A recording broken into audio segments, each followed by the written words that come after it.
Sahabat, dalam membudidayakan tanaman padi bukanlah perkara yang mudah. Banyak faktor yang perlu menjadi pusat perhatian kita untuk meningkatkan kualitas dan bobot hasil panen padi kita. Nah, sudah sejak zaman dahulu, kita membudidayakan padi itu pada umumnya masih menggunakan pertanian konvensional.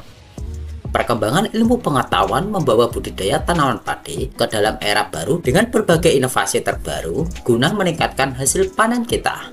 Ada banyak sekali upaya yang bisa kita lakukan untuk meningkatkan hasil panen, mulai dari penggunaan varietas unggul, pola tanam yang benar, hingga pengendalian hama ataupun penyakit.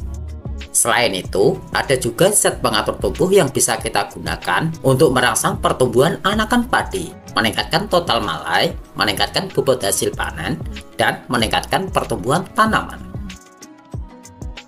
Lalu pertanyaannya sekarang, dari sekian banyak zat pengatur tumbuh yang beredar di pasaran, mana sih yang paling bagus, terutama untuk tanaman padi? Nah, berikut ini daftar zat pengatur tumbuh yang bisa sobat petani gunakan untuk meningkatkan anakan padi dan bobot gabah. Ada pengumuman penting nih untuk rekan-rekan tani semua. Dalam rangka kami menuju 100.000 subscriber, kami akan bagi-bagi rezeki ke rekan-rekan tani, yaitu logam mulia seberat 0,25 gram untuk satu orang pemenang, dan uang tunai masing-masing Rp100.000 untuk 2 orang pemenang. Nah, pengumuman pemenang akan saya umumkan setelah channel Giarta Production mencapai 100.000 subscriber ya. Jadi tunggu apa lagi? Langsung saja subscribe channel Giarta Production dan like video ini, serta bagikan juga video ini ke rekan-rekan tani yang lain agar mereka juga tahu pengumuman penting ini. Oke, mari kita lanjut ke pembahasannya. Yang pertama, Atonic 6,5L. Di urutan pertama, ada Atonic 6,5L yang merupakan salah satu produk terkenal untuk memperbanyak anakan padi ya sahabat. Kandungan CPT Atonic 6,5L ini berupa natrium dengan beberapa gugus berbeda. Bentuk produk berupa cairan yang tinggal diencerkan kembali menggunakan air, kemudian diaduk secara merata. Nah, untuk dosis Atonic untuk penggunaan dosis tinggi, bisa kita gunakan 1 liter untuk menyemprot hingga 1 hektar tanaman padi. Jadi, sesuaikan saja penggunaannya dengan luasan lahan sobat petani semua. Nah, penyemprotan dengan menggunakan Atonic ini bisa kita lakukan pada saat tanaman padi berumur 30-40 hari setelah tanam dengan fungsi utama untuk meningkatkan jumlah anakan dan total hasil panen padi kita. Yang kedua, Biges 40 EC. Selanjutnya, ada produk Biges 40 EC yang mengandung bahan aktif utama asam gibberellat atau GA3 sebanyak 40 gram pada setiap liternya ya sahabat. Bentuk cairan produk ini berwarna coklat dengan fungsi utama untuk meningkatkan hasil panen padi.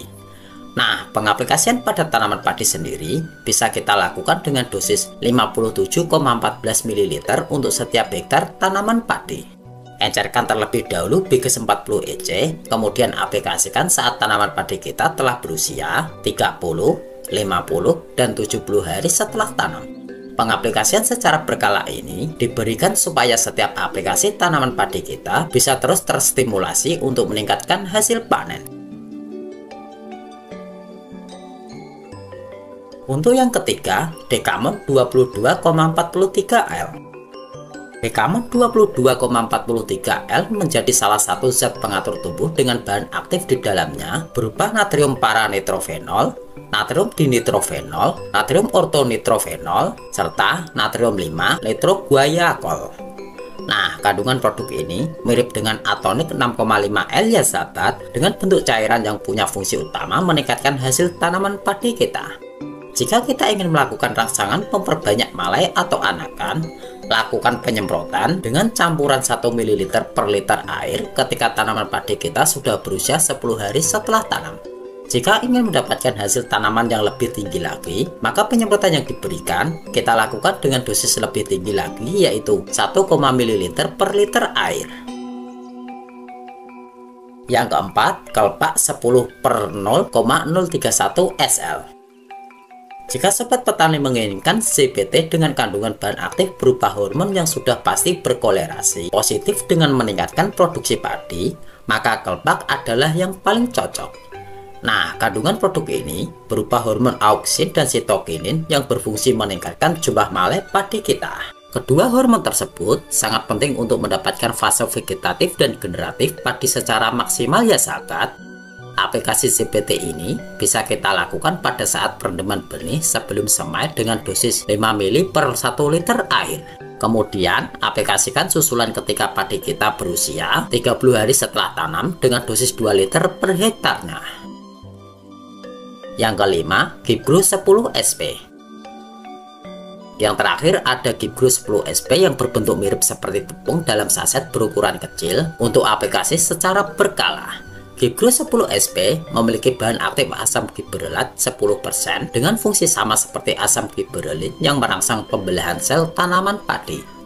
Penyemprotan Gipgro bisa mulai kita lakukan ketika tanaman berusia 15 hari setelah tanam, kemudian kita aplikasikan secara berkala 15-20 hari sekali dengan dosis 1 saset per tangki 16 liter.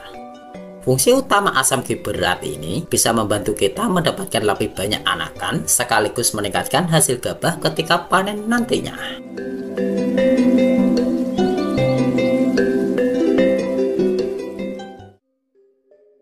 Lalu mana sih zat pengatur tubuh yang paling bagus? Nah, dua hal yang paling penting dalam pengaplikasian zat pengatur tubuh adalah waktu aplikasi dan dosis yang kita berikan ya sahabat. Penyemprotan CBT yang kita lakukan secara berlebihan bisa membuat tanaman padi tumbuh berlebihan pada satu hal sehingga membuat tanaman padi tidak tumbuh secara optimal. Sebagai contoh saja, anakan yang terlalu banyak memungkinkan terjadinya persaingan hara yang berlebihan sehingga hasil produksinya pun akan berkurang.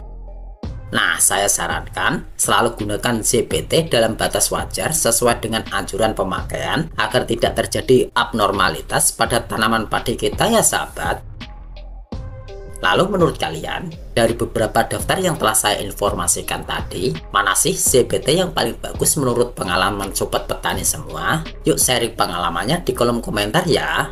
Akhir kata, terima kasih sudah menonton hingga akhir.